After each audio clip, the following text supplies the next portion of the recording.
She didn't know that the trembling hand she steadied every morning belonged to a man who could buy the entire city. Emma wiped down the marble counter at Laurent's, the kind of elegant restaurant where silverware gleamed like promises and every table whispered old money. 6 a.m., the morning shift. Most waitresses hated it, but Emma, she lived for these quiet hours before the rush. That's when he arrived. William, 70 years old. White hair barely visible beneath his worn brown hat. A cashmere coat that had seen better decades. His hands shook, not from age alone, but from something deeper. Parkinson's. She'd recognized it immediately. Her mother had the same tremor in her final years. "Good morning, Mr. William," Emma said softly, setting down the porcelain cup with care. His eyes, pale blue, kind, met hers. "Morning, Emma, 3 years. Every single morning. Same table by the window, same black coffee, same gentle smile that never quite reached his lips, as if he carried a weight no one else could see.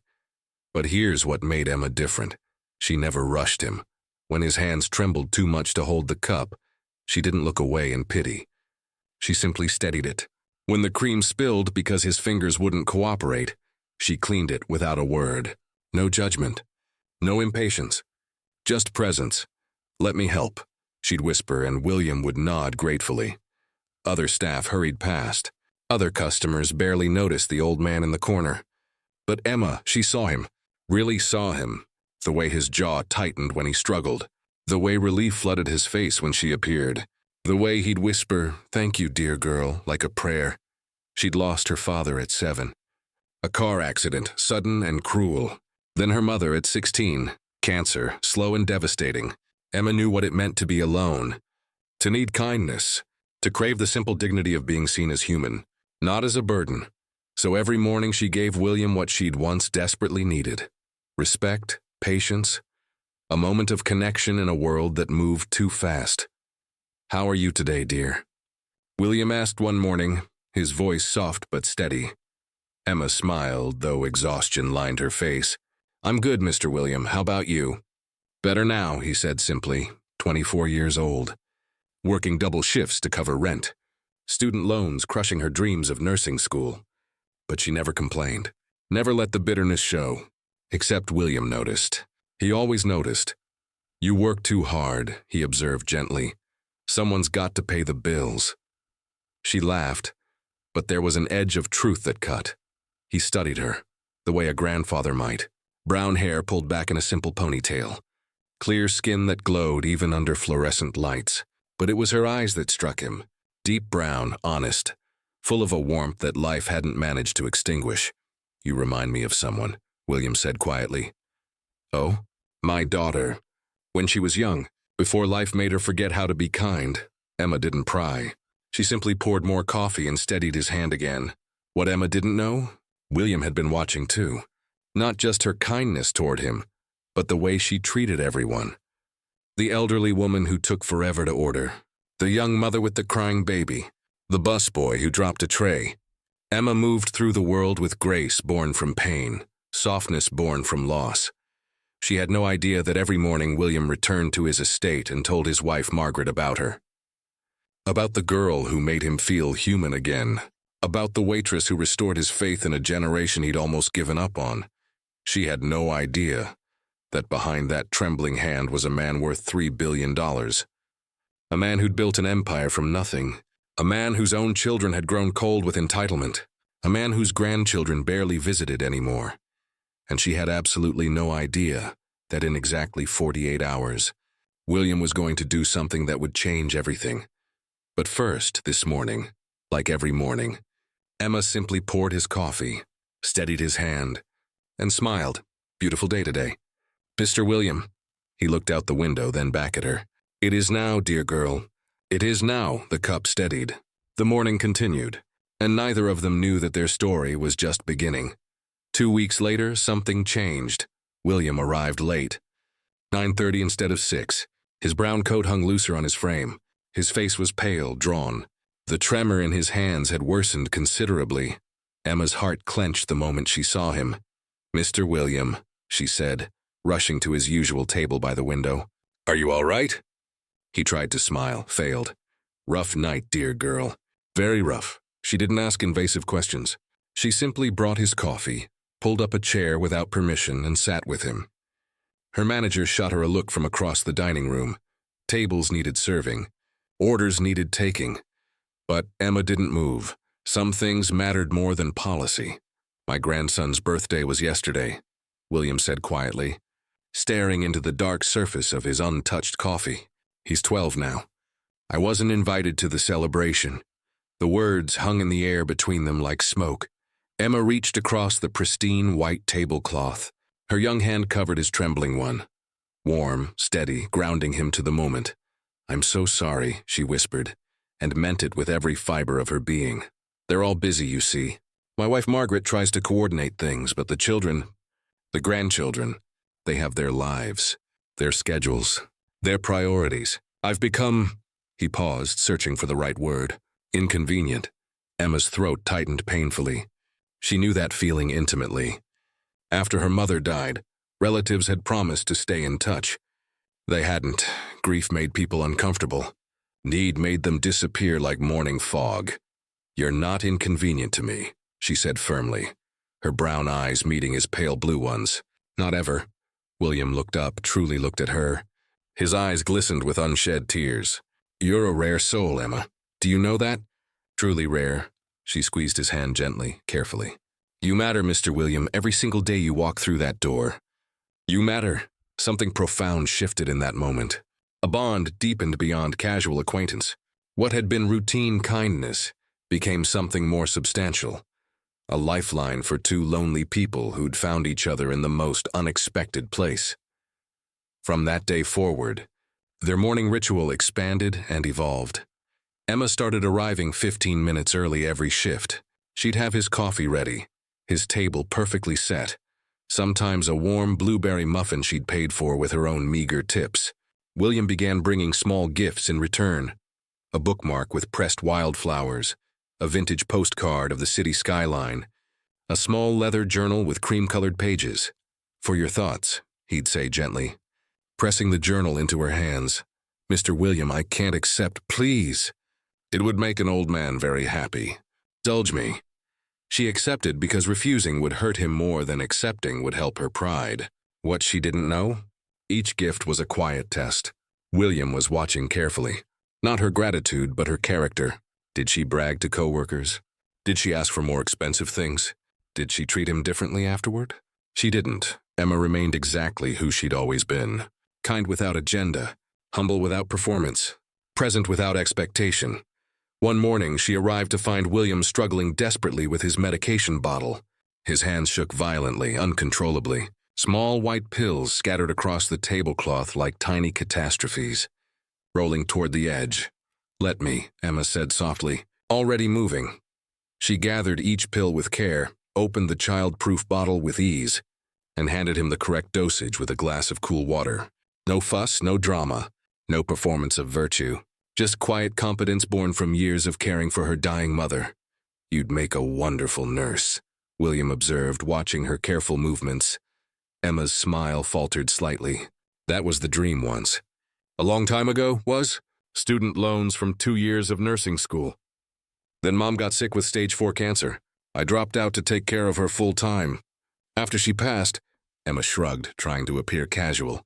"The debt remained. The dream didn't survive." William said nothing in response, but he filed that information away carefully, like a precious document to be referenced later. The weeks rolled on steadily. Spring turned to early summer. Their conversations deepened and expanded. William told her about building his company from absolutely nothing, though he never mentioned its name or size. Emma told him about her parents, her daily struggles, her small apartment with the leaking ceiling she couldn't afford to fix properly. They laughed together over silly things. They sat in comfortable silence together when words weren't needed. They became what neither had expected, real friends. But William's health was declining faster than either of them wanted to admit. Some mornings he could barely lift the cup to his lips. Emma never hesitated. She'd hold it steady for him, wipe away spills with gentle efficiency, adjust his coat when it slipped from his thin shoulders. She treated him with a dignity that money couldn't buy and power couldn't command. "You don't have to do this," William said one morning, his voice thick with emotion. "I know," Emma replied simply. "I want to." That was the difference. Want versus obligation. Love versus duty. William's own children visited once a month if he was lucky. Stiff conversations. Awkward silences. They'd check their watches, mention important meetings, and leave within 20 minutes. His grandchildren, they barely looked up from their phones when they came at all. But Emma, she gave him something his billions couldn't purchase. Time, attention, the simple gift of being seen. One Thursday morning, William didn't show up. 6 o'clock came and went. 6:30, 7. Emma kept glancing at the door, her stomach twisting into knots. He'd never missed a day. Not once in 3 years. Something was wrong. At 7:15, she approached her manager. "I need to take my break." "Emma, the morning rush is starting. Please." "It's important." She didn't wait for permission. She grabbed her phone, stepped outside into the cool morning air, and realized with sinking horror that she didn't have William's number. Didn't know his last name. Didn't know where he lived. How could she have known him for 3 years and not know these basic things? Because their friendship existed in a bubble, a sacred space between 6 and 7 a.m. where nothing else mattered. No last names, no addresses, no outside world intruding. Emma returned inside, anxiety gnawing at her chest. She poured coffee for other customers, took orders, smiled mechanically. But her eyes never stopped drifting to that empty table by the window. The next morning, William returned, but he looked terrible. His face was gray. His hands shook worse than ever. He could barely walk without support, leaning heavily on a polished wooden cane. "Mr. William." Emma rushed to him, steadying his elbow. "What happened?" "I was so worried. Hospital," he said weakly. "Heart episode. Nothing serious, they say, but—" He trailed off. Emma guided him to his table with infinite care. "You shouldn't be here. You should be resting at home." He looked at her with those pale blue eyes, now rimmed with red. "This is the only place I want to be, dear girl. The only place I feel alive." Her heart broke and mended simultaneously. She brought his coffee, sat with him, and for the first time in their friendship, Emma cried. Quiet tears that she tried to hide, but William saw everything. "Don't cry for me," he said gently, reaching out with his trembling hand to catch a tear on her cheek. "I can't lose you," she whispered. "I've lost everyone else. I can't lose you too." William's expression transformed. Something fierce and determined replaced the fragility. "Emma, listen to me carefully. You're not going to lose me. Not in the way that matters. I promise you that." She didn't understand what he meant. How could she? But William had made his decision weeks ago. His lawyers had the papers ready. His family would be furious, he knew that. His wife Margaret supported him, though even she had concerns. His children would contest it. His grandchildren would be outraged. But William had built an empire on trusting his instincts, and every instinct told him that Emma was exactly who she appeared to be. Genuine, kind, incorruptible. The world had become so cynical. Everyone wanted something. Everyone had an angle. Everyone performed goodness for an audience except Emma. She'd helped him for 3 years without knowing who he was. Without wanting anything except to ease an old man's suffering. She'd given him the greatest gift imaginable. She'd made him feel human again. And now it was his turn. "Emma," William said, his voice stronger now. "I need you to trust me." "Can you do that?" She wiped her tears, confused. "Of course, Mr. William. I trust you completely." "Good, because very soon things are going to change. For both of us." "What do you mean?" He smiled. A real smile this time, one that reached his eyes. "You'll see, dear girl. You'll see." Emma didn't press. She simply held his hand, steadied his coffee cup, and stayed with him until her shift ended. Neither of them knew that tomorrow would be the day everything shifted. Tomorrow. William would tell her the truth. Tomorrow. Emma's life would transform in ways she couldn't possibly imagine. But today they just sat together. 2 friends. 2 lonely souls who'd found each other. And that was enough. For now. It was enough. The next morning arrived with unusual weight, as if the universe itself was holding its breath. William was already seated when Emma arrived at 5:45. Early, he wore a different coat, navy blue instead of brown, newer, more formal. His white hair was neatly combed beneath his hat. Something was different. "Mr. William?" Emma said, surprised. "You're here early today." "I needed to talk to you," he said quietly. "Before the restaurant fills up. Before the world intrudes." Emma's pulse quickened. She sat down across from him without being asked. "Is everything all right? Your health?" "My health is failing, Emma. We both know that." His voice was steady, matter of fact. "But that's not what I need to discuss." She waited, her brown eyes searching his face for clues. William took a deep breath. "I haven't been entirely honest with you. Not about who I am." Emma's brow furrowed. "I don't understand." "My full name is William Theodore Harrison." The name meant nothing to her. She waited for more. William almost laughed. Of course it meant nothing to her. That's exactly why she was perfect. "Emma, I'm not just an old man who enjoys morning coffee. I built a company. Harrison Industries. Perhaps you've heard of it?" She hadn't. Emma didn't follow business news. She barely had time to sleep, let alone read financial sections. "It's one of the largest manufacturing corporations in the country," William continued. "We employ over 40,000 people. And I'm quite wealthy." Emma blinked, processed. "How wealthy?" "Wealthy enough that money stopped meaning anything decades ago." The words hung between them. Emma looked at his worn hat, his simple presence, his trembling hands. This man? This kind, lonely man who could barely hold a coffee cup? "Why are you telling me this?" she asked carefully. "Because I'm dying, Emma. Not tomorrow, perhaps not next month, but soon. And I've been watching you for 3 years. Studying you. Testing you, if I'm being completely honest." Her face paled. "Testing me?" "Not in a cruel way. In a necessary way. I needed to know who you really were.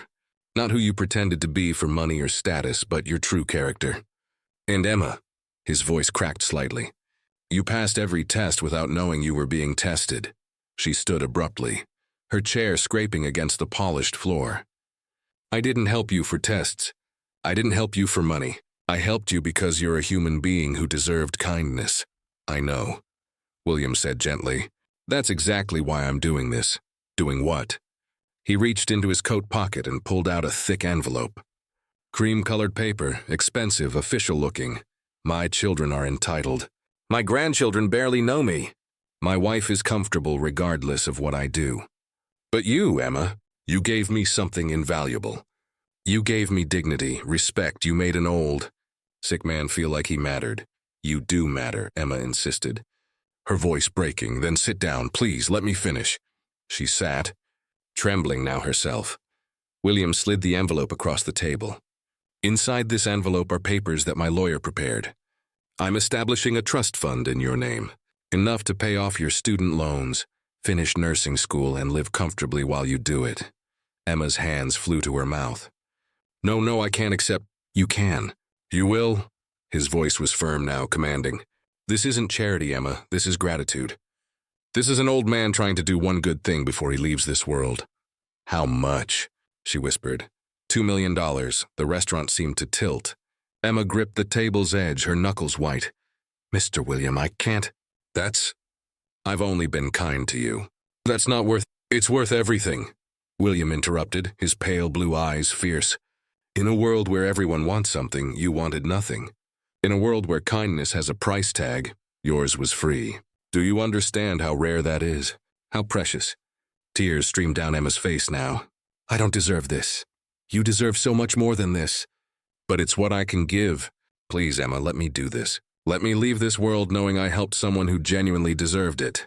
She opened the envelope with shaking hands. "Legal documents, bank information, all real, all official. There's one condition," William said softly. Emma looked up, waiting. "Stay kind. Stay exactly who you are. Don't let money change your beautiful soul. Promise me." She couldn't speak, could only nod through her tears. William reached across the table one final time. Their hands met, young and old, steady and trembling. Two souls connected by something money couldn't buy.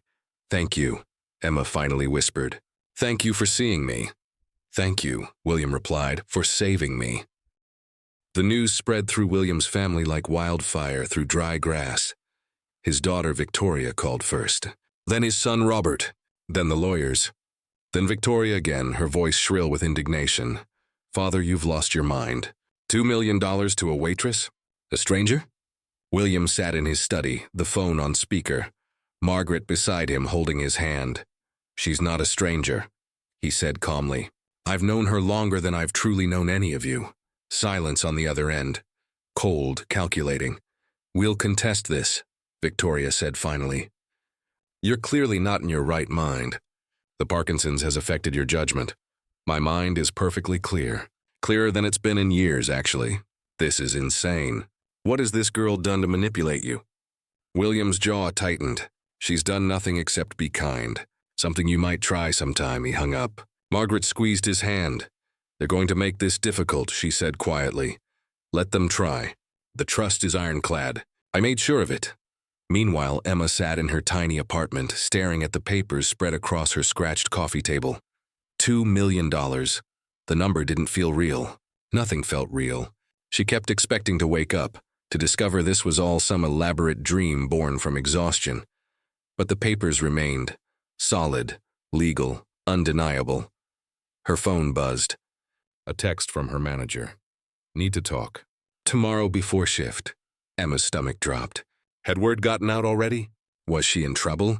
Sleep didn't come that night. She lay awake, watching shadows dance across her ceiling, thinking about William's trembling hands and fierce eyes. Stay kind. Stay exactly who you are. The next morning, Emma arrived at Laurent's 30 minutes early. Her manager, Richard, was waiting. My office now, her heart hammered. She followed him into the small back room that smelled of coffee and old paperwork. Richard closed the door, turned to face her. His expression was unreadable. "I got a very interesting phone call yesterday," he began. "From a lawyer representing William Theodore Harrison." Emma's mouth went dry. "Do you know who William Theodore Harrison is, Emma?" She nodded slowly. "I do now. He's worth $3 billion, $3 billion. And apparently you've been serving him coffee for 3 years without knowing." "I didn't know." "I swear I didn't." Richard held up his hand. "The lawyer called to inform me that Mr. Harrison has established a trust in your name. A substantial trust. And that you'll likely be leaving us soon to pursue your education." Emma couldn't read his tone. Was he angry? Disappointed? Then Richard smiled. Actually smiled. "Emma, in 20 years of managing restaurants, I've never seen anything like this. You know what the lawyer told me?" She shook her head. "He said Mr. Harrison insisted I receive a bonus too. $20,000. For employing and, quote, not corrupting a genuinely good human being." Emma's eyes widened. "What? He's giving bonuses to everyone who works here. Everyone who interacted with him. Because, and I quote again, they allowed Emma to be herself without interference." Tears spilled down Emma's cheeks. That's so like him." Richard's expression softened. "You really didn't know who he was, did you?" "Not until yesterday. I just saw a lonely old man who needed help with his coffee. That's what the lawyer said. That's why Mr. Harrison chose you. Emma, whatever you did, whatever kindness you showed, it meant everything to him." She wiped her tears. "He means everything to me too. When are you leaving?" "I don't know. I haven't processed any of this yet." Richard nodded. "Take your time. But Emma, when you do go, become the nurse you were meant to be, and take that incredible heart with you." Emma worked her shift in a daze. Other staff members approached her with congratulations, some genuine, some tinged with envy. She barely registered any of it. All she could think about was William. At 6:15, he arrived. Same table, same brown coat. He'd switched back. Same gentle smile. Emma rushed to him. "Your family called you, didn't they?" "They did." "They're rather upset." He seemed amused rather than concerned. "I don't want to cause problems between you and your children." William settled into his chair with Emma's help. "My dear girl, the problems existed long before you. You didn't create them. You simply revealed them." She poured his coffee with shaking hands. "I still can't believe this is real." "Believe it. You've earned every penny through 3 years of genuine human decency. Your manager told me you gave bonuses to the whole staff." William nodded. "They enabled your kindness. That deserves recognition too. Emma sat across from him, tears threatening again. How can I ever thank you? By becoming the nurse you were meant to be.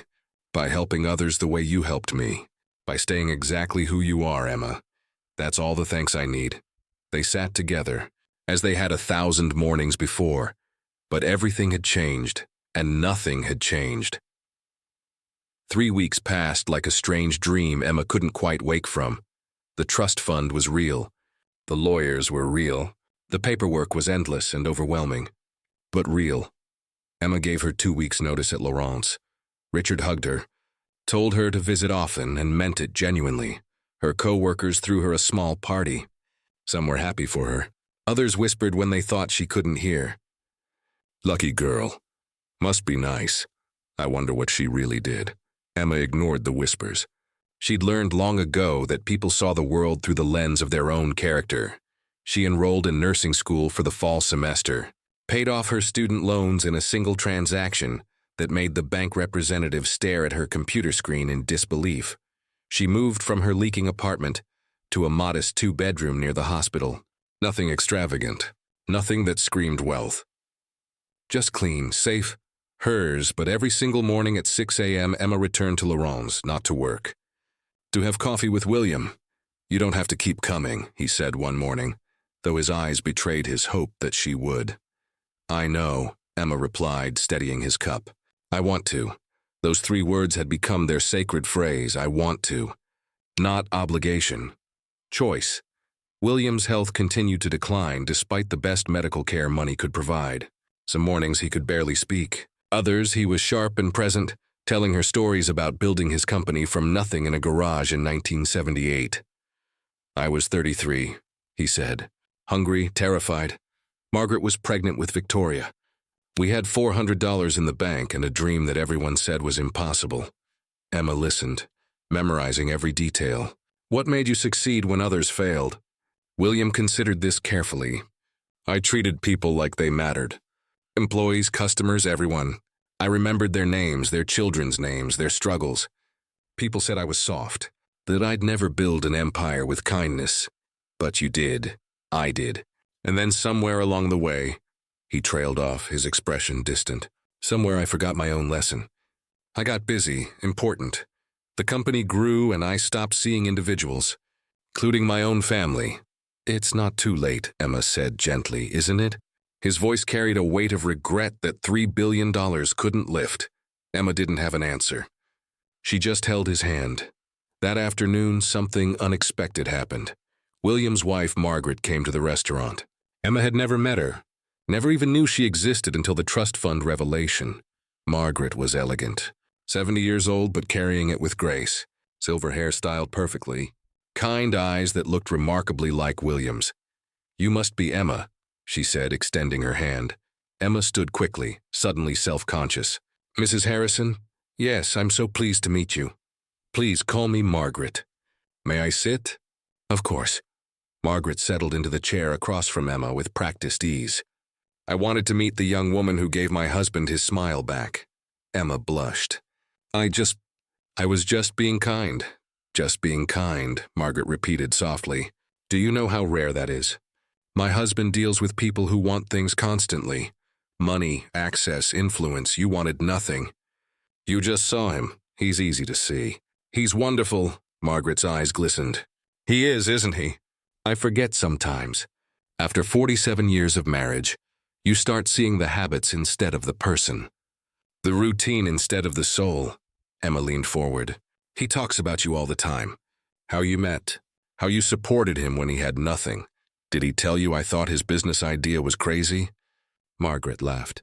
I told him to get a real job. He proved me wonderfully wrong. They talked for an hour. Margaret told stories Emma had never heard. About young William, broke William, struggling William. The man before the billions.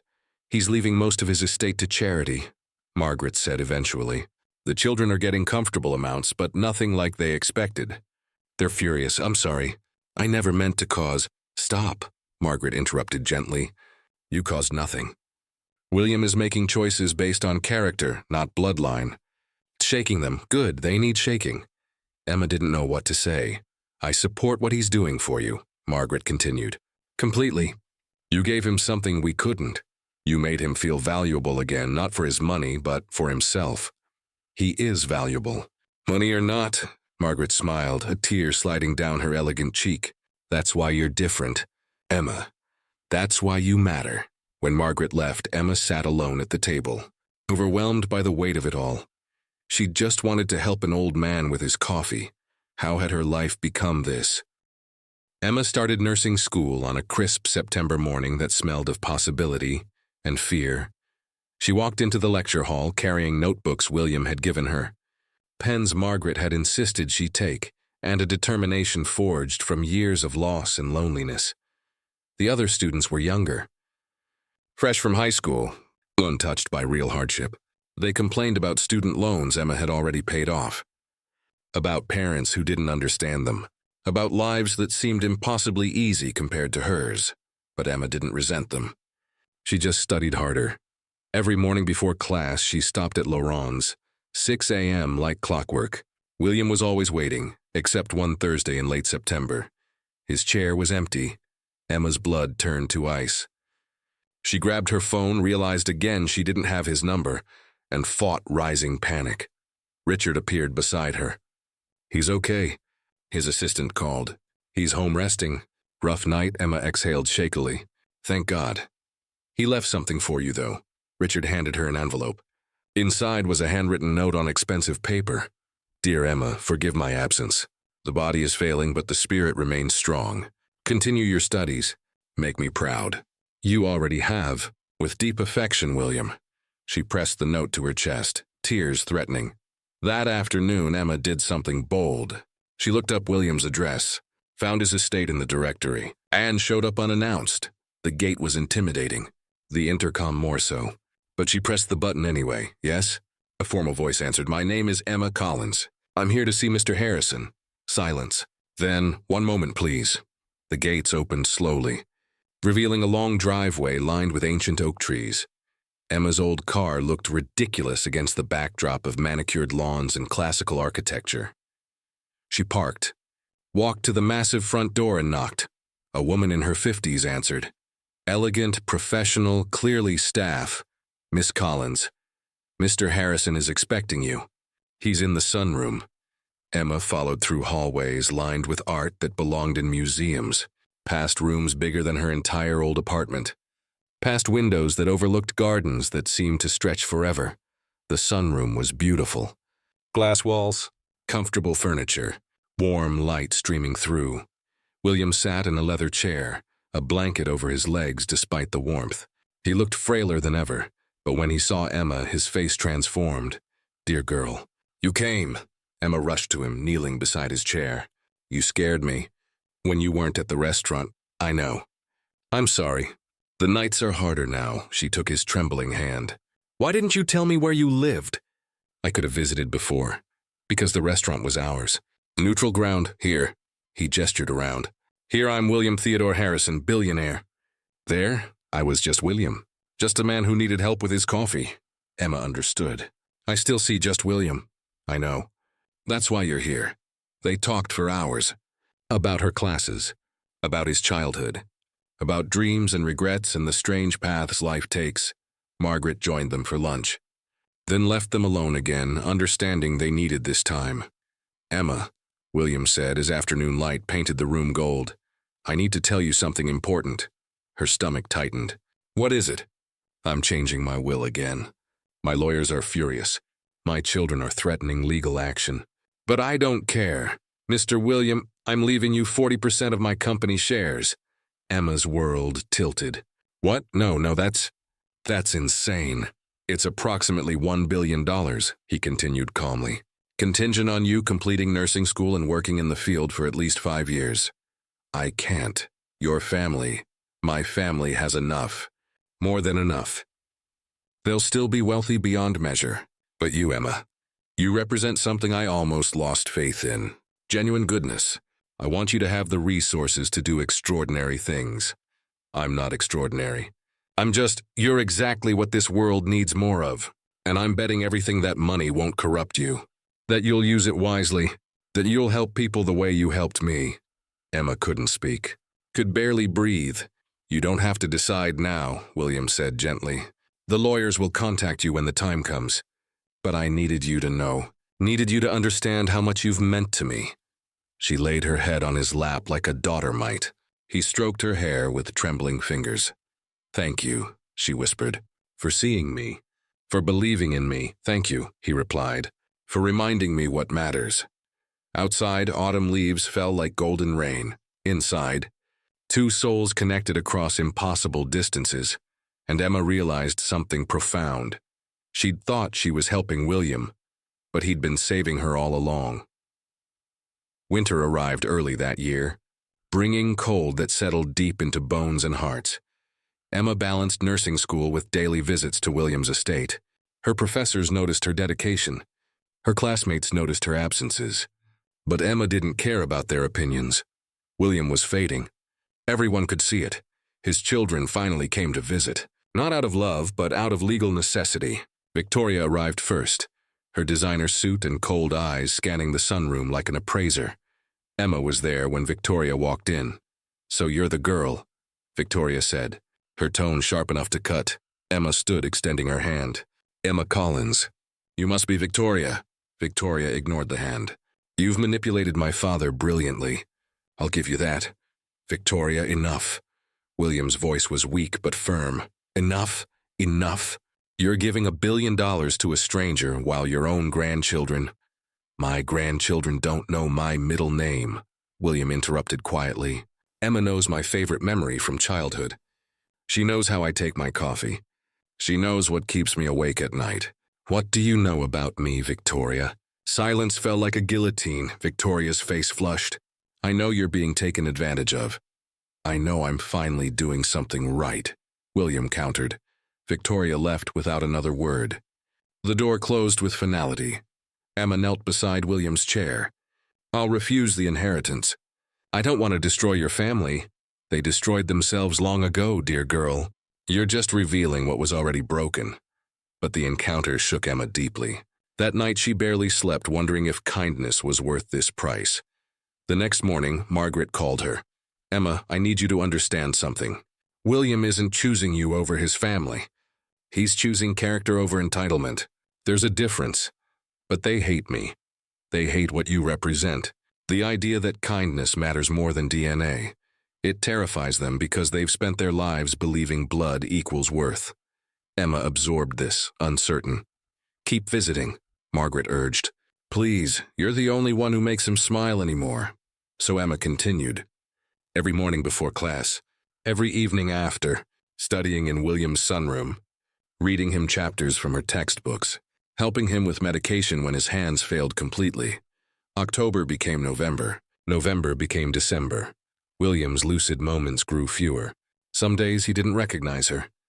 Those days broke Emma's heart into pieces she'd collect and reassemble overnight. But other days, he was perfectly clear, sharp, present. Tell me about your day, he'd say. And Emma would describe her pediatrics rotation, the children she'd observed, the tiny humans fighting big battles. You're going to be magnificent, William would say, pride radiating from every syllable. One December morning, Emma arrived to find William's doctor leaving. The man's face told her everything. How long? She asked. Weeks, maybe days. His heart is failing along with everything else. Emma nodded, swallowing grief that tasted like rust and regret. She found William awake, surprisingly alert, sitting by the window watching snow fall. Beautiful, isn't it? He said. I always loved the first snow. Emma sat beside him. Me too, my dad used to take me sledding. Tell me about him, so she did. Stories she hadn't shared with anyone. Memories locked away because they hurt too much. William listened, holding her hand, giving her the gift of witness. He'd be so proud of you, William said eventually. I think he would. I hope so. I know so. Just like I'm proud of you, just like I know you're going to change the world, Emma. One patient at a time. One act of kindness at a time. Tears streamed down her face. I don't want to lose you. You won't, not really. I'll be in every patient you comfort, every hand you hold, every moment of dignity you provide. That's immortality, dear girl. Not money, not buildings with my name on them. Living on through the goodness we inspire in others. Emma laid her head on his shoulder. He rested his cheek against her hair. Outside, snow continued falling, white and pure and endless. Inside, an old man and a young woman sat together. Not billionaire and waitress. Not benefactor and recipient. Just two souls who'd found each other across impossible odds. "Thank you for my life," Emma whispered. "Thank you for mine," William replied. And in that moment, everything else fell away. The money didn't matter. The family drama didn't matter. The legal battles ahead didn't matter. Only this mattered. This connection. This love that transcended explanation. This proof that kindness, real kindness, changes everything. William Harrison died on a Tuesday morning in late December. Emma was there. She'd been there for 3 days straight, sleeping in the chair beside his bed, holding his hand through morphine dreams and labored breathing. Margaret was there too. And surprisingly, Victoria and Robert, and even 2 of the grandchildren who'd finally understood too late what they'd been missing. But it was Emma's hand William held at the end. His eyes opened one final time. Clearer than they'd been in weeks. He looked at her with such love, such gratitude, such peace. "Dear girl," he whispered, his voice barely audible. "I'm here," Emma said, tears streaming. "I'm right here. You saved me." "You know that?" "You saved me, Mr. William," he smiled. That gentle smile she'd seen 1,000 mornings. "Stay kind. Promise me, I promise." "I promise, good." His breathing slowed. "That's good." And then he was gone, peacefully, quietly, held by someone who loved him not for his money but for his soul. Emma sobbed. Deep, wrenching sounds that came from a place beyond words. Margaret held her, crying too, and for a moment the 2 women grieved together without pretense or competition. Even Victoria cried. Real tears, perhaps for the father she'd never truly known, perhaps for the relationship she'd wasted, perhaps for herself. The funeral was massive. Hundreds of people. Politicians, business leaders, society figures who'd never spoken to William, but claimed deep friendship now that he was gone. Emma sat in the back, uncomfortable in a black dress Margaret had bought her. She didn't belong here, among these people who performed grief like a business transaction. But when it came time for eulogies, Margaret stood and did something unexpected. Most of you knew my husband as William Theodore Harrison, billionaire industrialist, but I knew him as Billy, the boy from nothing who dreamed impossible dreams. And in his final years, one person knew him simply as Mr. William, a kind old man who needed help with his coffee. Margaret gestured toward Emma. Emma Collins reminded my husband what mattered. She didn't see his wealth. She saw his humanity, and in doing so, she gave him the greatest gift anyone ever gave him. She made him feel valuable again. Every head turned toward Emma. She wanted to disappear into the floor. My husband's will is going to surprise many of you, shock some of you, anger others. But understand this, he made his choices based on character, on kindness, on the values he'd lost sight of, and Emma helped him remember. I support every single decision he made. The service continued. Emma barely heard it. She was remembering mornings, coffee cups, trembling hands, gentle conversations, the life that had existed between 6 and 7 a.m. when nothing else mattered. After the burial, William's lawyer approached Emma in the parking lot. "Miss Collins, we need to schedule a meeting. The reading of the will is next week." Emma nodded numbly. "I should warn you, there's going to be significant pushback from the family. Legal challenges, media attention. It's going to be difficult." "I don't care about the money," Emma said quietly. The lawyer studied her curiously. "I believe you. That's probably why he left it to you." The following week, Emma sat in a conference room surrounded by lawyers, family members, and barely contained hostility. The will was read. Charities received massive endowments. Margaret was more than comfortable. The children received $20 million each.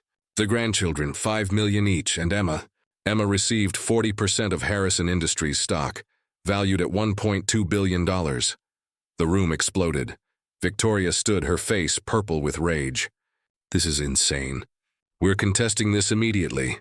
"Contest all you want," the head lawyer said calmly. "The will is ironclad. Mr. Harrison was of sound mind. Multiple doctors certified this. And there's a video. A video? The lawyer pressed a button. A screen descended, and suddenly William appeared, recorded 2 weeks before his death. If you're watching this, I'm gone, and my family is angry. Let me be clear about why I made these choices. His voice was weak but determined. Emma Collins showed me kindness when she had nothing to gain. She gave me dignity when I had nothing to offer but trembling hands and spilled coffee. She saw me as human, not as a bank account. That's worth more than anything I ever built. On screen, William looked directly at the camera. Emma, if you're watching, use this wisely. Help people. Be the nurse you were meant to be. Stay exactly who you are. You're my greatest investment. Not because of what you'll earn, but because of who you are. The video ended. Silence filled the room. Emma was crying. Everyone saw it. Raw, honest grief. Victoria saw it too. And something in her expression shifted. Not acceptance, not yet, but recognition. The beginning of understanding.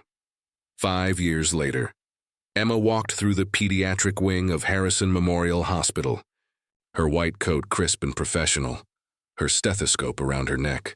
She'd graduated top of her nursing class, worked in 3 different hospitals, and finally used a portion of her inheritance to build this one. A state-of-the-art children's hospital where no family was ever turned away for inability to pay. The Harrison name was on the building. But Emma's heart was in every room. Nurse Emma! A small voice called out.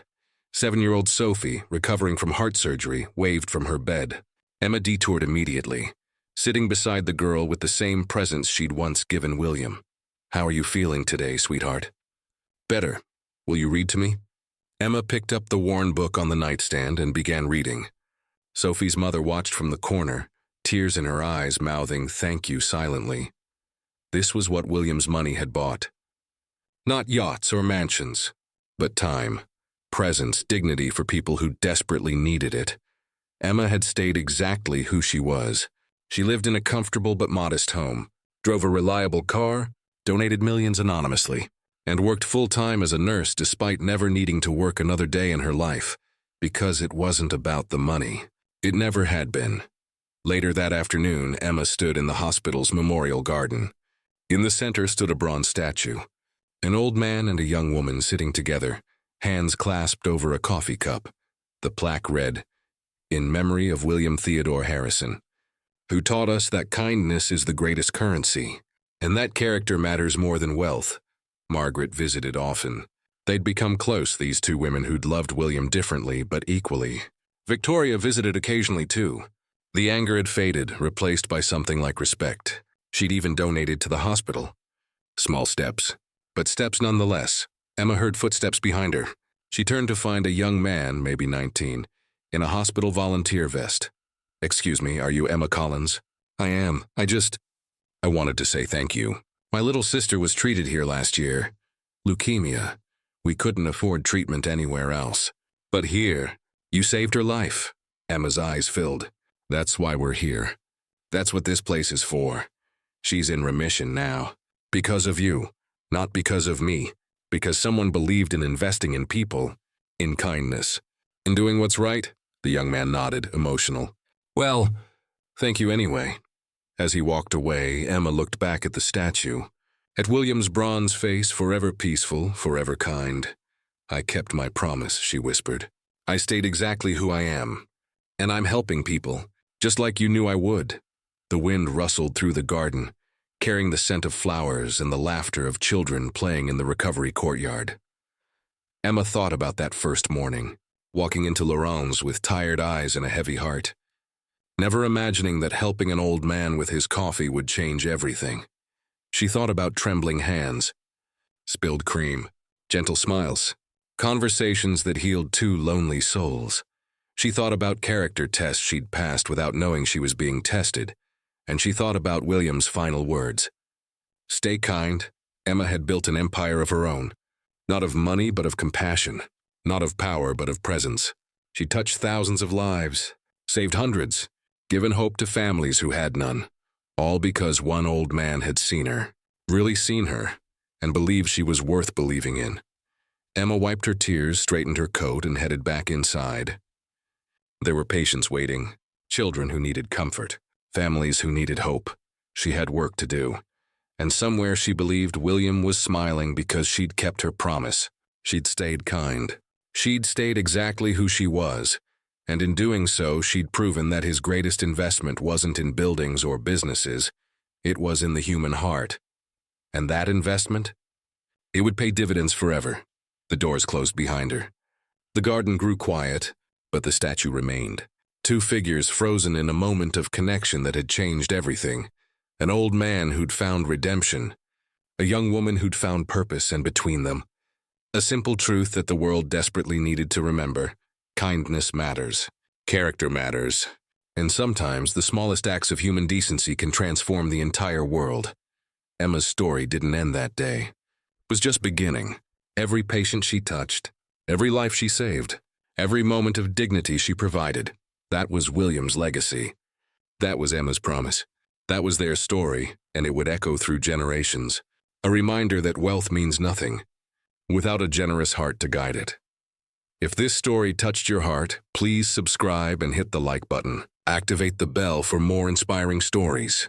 What did you think of Emma and William's journey? Have you experienced unexpected kindness? Share your thoughts below.